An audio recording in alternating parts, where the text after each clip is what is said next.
ఆంధ్రప్రదేశ్‌లో 10వ తరగతి పరీక్షా ఫలితాలు ఈరోజు విడుదలయ్యాయి. విద్యార్థులంతా కూడా చాలా సందడిగా ఉన్నారు. ఇక్కడ విద్యార్థులు చూసుకున్నట్లయితే రాష్ట్ర వ్యాప్తంగా 85.25% ఉత్తీర్ణత సాధించారు. ప్రధానంగా చూసుకున్నట్లయితే బాలికలదే పైచేయిగా ఈసారి కూడా నిలిచారు. బాలురు రెండో స్థానం కాగా మొత్తం మీద చూసుకున్నట్లయితే రాష్ట్ర వ్యాప్తంగా ఇక్కడ పార్వతీపురం మన్యం జిల్లా ఆహ్, ప్రథమ స్థానంలో నిల్చున్నారు. అదేవిధంగా అల్లూరు జిల్లా చివరి స్థానంలోకైతే వెళ్లారు. ఏదైతే నా 4 సార్లు మన్యం జిల్లా మొదటి స్థానంలోకైతే రావడం జరిగింది. బాలికలది పైచేయిగా ఉన్నారు. మనతో పాటు ఇక్కడ విశాఖలోని యోగిత 595 మార్కులు మార్కులు సాధించి ఉత్తీర్ణత సాధించడం అయితే జరిగింది. తన కలలు ఎలా నెరవేర్చుకోవాలనుకుంటున్నారు? ఏది తన టార్గెట్ అన్నది మనం తెలుసుకుందాం. యోగిత చెప్పండి, మీరు 10థ్ క్లాసు ఈరోజు 595 మార్కులొచ్చాయి. ఎలా కష్టపడ్డారు? తల్లిదండ్రుల ప్రోత్సాహం, ఉపాధ్యాయుల ప్రోత్సాహం ఎలా ఉంది? మొదటగా ఫస్ట్ ఈ మార్క్స్ వచ్చినందుకు నేను చాలా హ్యాపీగా ఫీల్ అవుతున్నాను. ఈ మార్క్స్ సాధించాను అంటే అది నా ఒక్కదాని కష్టమే కాదు. మా టీచర్స్, పేరెంట్స్ ఇద్దరు చాలా కష్టపడ్డారు.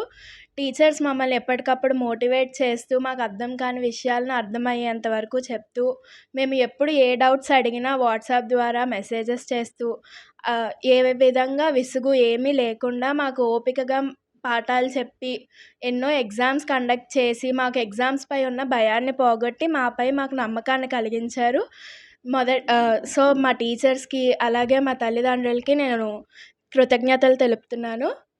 మా టార్గెట్ ఏంటి? అంటే ఏం చేద్దాం అనుకున్నావు? 10థ్ క్లాస్ ఇన్ని మార్కులొచ్చాయి. నీ కల ఏంటసలు? 10థ్ క్లాస్ ఇన్ని మార్క్స్ వచ్చాయి. తర్వాత నేను ఐఏఎస్ చదువుదాం అనుకుంటున్నాను. ఓకే. తల్లిదండ్రుల ప్రోత్సాహం, టీచర్ల ప్రోత్సాహం కూడా చాలా ఎక్కువగా ఉంది. అంతా దగ్గరుండి చదివించారని చెప్తున్నారు. మీరు అంటే ఇంట్లో మీ తాలూకా చదువు తీరు ఎలా ఉంటుంది? ఎన్ని గంటలకి లెగడం నుంచి మళ్ళీ నిద్రపోయే వరకు కూడా చాలా స్ట్రెస్ ఉంటది. ఎలాగ మీరు ఒత్తిడి తట్టుకోగలిగారు? ఒత్తిడిగా కాకుండా ఇష్టంగా చదివితే బాగా మార్కులొస్తాయని మా టీచర్స్ అందరూ ఎప్పుడూ చెప్తూ ఉంటారు.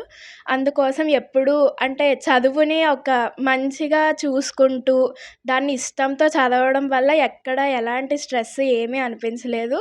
రోజు మార్నింగ్ 3:30, 4 ఆ టైంకి లెగిసి చదవడం, మళ్ళీ నైట్ 10 ఆ టైంకి పడుకొని ఇలాగా చదువుకునేదాన్ని. యోగిత తండ్రి గారు కూడా మనతోటి జర్నలిస్ట్ మహేష్ ఉన్నారు మనతోటి. సార్ చెప్పండి, అంటే పాప 595 మార్కులు, చాలా హ్యాపీ. అందరూ కూడా జర్నలిస్ట్ కుటుంబం అంతా కూడా చాలా హ్యాపీ ఫీల్ అవుతున్నారు. ఎలా మీరు ప్రిపరేషన్ ఎట్లా చేయించారు అసలు?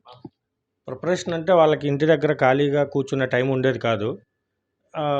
మార్నింగ్ లేచిన దగ్గర నుంచి లేచి రెడీ అయిపోయి స్కూల్‌కి 7:30, 8 కల్లా స్కూల్‌కెళ్ళిపోయి నైట్ 7:30, 8కి స్కూల్ నుంచి వచ్చిన తర్వాత భోంచేసి మళ్ళీ ఒక 1 అవర్, 1 ½ అవర్ చదివేవారు. మీకు తెలుసు, జర్నలిస్ట్‌గా మనం ఎక్కడ ఎక్కువ కాలం బయట తిరుగుతుంటాం, రోడ్ల మీద ఉంటాం. ఇంట్లో ఉండే సమయం కూడా చాలా తక్కువ. పాపకేదన్నా సమస్య అంటే ఈ క్వెషన్‌కి ఆన్సర్ తెలియట్లేదు, లేదా టీచర్ చెప్పలేదు, ఏదన్నా కావాలి అంటే మేము మనకు తెలిసిన వాళ్ళని అడిగి దానికి సమస్యకి పరిష్కారం ఏంటి, ఎలా చదవాలి ఏంటనేది 90% వాళ్ళ స్కూల్ టీచర్సే అన్ని ప్రాబ్లమ్స్‌కి, అన్ని సబ్జెక్ట్స్‌కి, అన్ని క్వెషన్స్‌కి ఆన్సర్స్ ఆ టీచర్సే ఇచ్చేవారు. ఎక్కడైనా ఒక 10% మన సపోర్ట్ ఉండేది. ఎందుకంటే వాళ్ళ స్కూల్ టీచర్స్ మా సపోర్ట్ కూడా అవసరం లేదు. కంటిన్యూగా వాళ్ళే మా బాధ్యత కూడా తీసుకొని కంటిన్యూగా స్టడీస్ చెప్పడం, క్వెషన్ ఆన్సర్స్ చేయడం, ఇంట్లో ఉన్న ఏదైనా డౌట్స్ ఉన్నాయమ్మా అని అడిగితే, లేదు టీచర్‌కి వాట్సాప్ మెసేజ్ చేస్తే చాలు ఆన్సర్ చేస్తున్నారు అని మాకు అలాంటి ఆన్సర్స్ ఇచ్చేవారు. ఇంట్లో పాపిచ్చేది. సరేలే, నీకేదైనా ఇబ్బందుండి క్వెషన్ ఎక్కడైనా కష్టంగా ఉంటే చెప్పు, దాన్ని ఏదైనా ఆల్టర్‌నేట్ చూద్దాం అంటే, లేదు టీచర్సే మొత్తం సపోర్ట్ చేస్తున్నారు. టీచర్స్ మాకు చెప్తున్నారు. ఇంటికెళ్ళిన తర్వాత రాత్రి 9 గంటలకు చేసినా మెసేజ్ చేస్తే చాలు, ఫోన్ కూడా చేయక్కర్లేదు, రిప్లై ఇస్తున్నారు. అంత జాగ్రత్తగా స్టడీస్ చేస్తున్నారు. అలాగే ఎగ్జామ్స్ భయం ఎలా అంటే, రెగ్యులర్‌గా వాళ్ళు కూడా స్కూల్‌లో పిల్లలకి ఎగ్జామ్స్ కండక్ట్ చేస్తుంటారు టీచర్స్. డే బై డేనో, డైలీనో చిన్న ఒక్కొక్క సబ్జెక్ట్ మీద.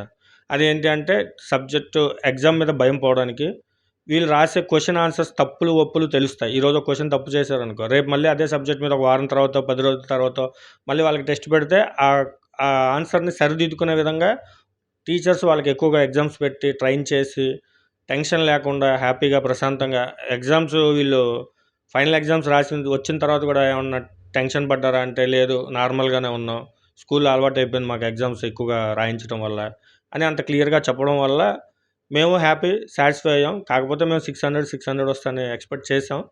కాకపోతే 595 వచ్చాయి. ఇంకా హ్యాపీగానే ఉన్నాం. దాంట్లో ఏం ఇబ్బంది ఏం లేదు. మొత్తం మీద యోగిత తల్లిదండ్రులు గాని, పాఠశాల యాజమాన్యం గాని చాలా హ్యాపీగా ఉన్నారు.